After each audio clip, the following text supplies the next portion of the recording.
మన VVIT university, absolute discipline, absolute education. Telugu Desam కూటమి ప్రభుత్వం అధికారంలో ఉన్నప్పుడే ప్రభుత్వ ఆసుపత్రులు బలోపేతమయ్యాయని మంత్రి కొల్లు రవీంద్ర అన్నారు.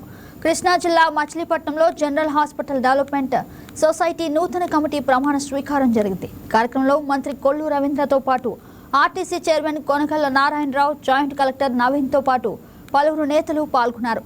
సొసైటీ డైరెక్టర్లుగా నియమితులైన బోయిన రాజు, లింగా విజయ్, ఇక్కుర్తి సాయి, త్రిపుర హాస్పిటల్తో మంత్రి కొల్లు రవీంద్ర ప్రమాణ స్వీకారం చేయించారు. ప్రజల అభివృద్ధి సంక్షేమంతో పాటు ప్రజల ఆరోగ్యం విషయంలోనూ కూటమి ప్రభుత్వం ఎంతో చిత్తశుద్ధితో పనిచేస్తుందని కొల్లు రవీంద్ర అన్నారు. మచిలీపట్నం గవర్నమెంట్ జనరల్ హాస్పిటల్ సంబంధించి కమిటీని ఏర్పాటు చేసుకోవడం, ఈ కమిటీ ప్రమాణ స్వీకార కార్యక్రమాన్ని ఈరోజు చేసుకుంటా ఉన్నాం. ఈ సందర్భంగా ఇక్కడ ఉన్నటువంటి పేషెంట్స్ సుదూర ప్రాంతాల నుంచి కూడా రావాల్సినటువంటి అవసరం ఉంది.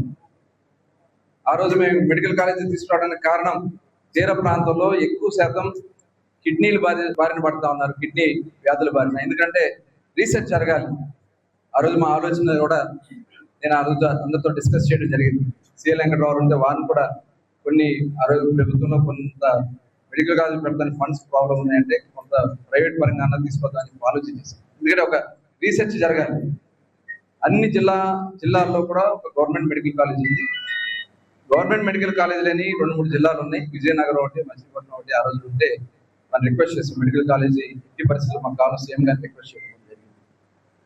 ఈ ప్రాంతంలో డెఫినెట్ గా రీసెర్చ్ జరగాలి. ఇవాళ కూడా కిడ్నీ పేషెంట్ చిన్న వయసులోనే బీపీ వల్ల కూడా కిడ్నీ ఫెయిల్ అవుతున్నాయని చెప్తాం. కాబట్టి ఇందువల్ల వస్తూ ఉంది, ఎక్కడి నుంచి వస్తూ ఉంది, దానికి అవేర్నెస్ తీసుకురావాల్సినటువంటి అవసరం ఉంది. అవసరమైతే ఇవాళ ప్రైవేట్ మెడికల్ హాస్పిటల్ సంబంధించిన వాళ్ళు క్యాంప్స్ కండక్ట్ చేస్తారు. అవసరమైతే మన గవర్నమెంట్ హాస్పిటల్ ఇచ్చే కొన్ని మెడికల్ క్యాంప్స్ కండక్ట్ చేసే విధంగా తప్పకుండా మనం కృషి చేయాలి. దానికి కావాల్సిన ఎక్విప్మెంట్, బస్సెస్ కావాలన్నా ఏది కావాలన్నా మనం ఒకటి ఏర్పాటు చేస్తుంది. మన గవర్నమెంట్ హాస్పిటల్కి చేసుకుని వీక్లీ ఒక క్యాంప్ మీరు ఎక్కడో చోట మచిలీపట్నం ఈ పరిస్థితి ఈ జిల్లాలో ఈ తీర ప్రాంతంలో మీరు ఏర్పాటు చేసుకుని అవేర్నెస్ తీసుకురావడానికి కృషి చేయండి. తప్పకుండా మా వంతు మేము ఏదో ఒకటి CSR ఫండ్ ఏదో ఒకటి తీసుకొచ్చి బస్ అయితే ఒకటి ఏర్పాటు చేయడానికి సిద్ధంగా ఉండదు. దానికి ఎందుకంటే మొన్ననే బెల్లాలు ఇచ్చారు క్యాన్సర్ కి సంబంధించి, దీనికోసం స్క్రీనింగ్ వెహికల్ ఇచ్చారు. అలా మన హాస్పిటల్ కూడా కొన్ని ఎక్విప్మెంట్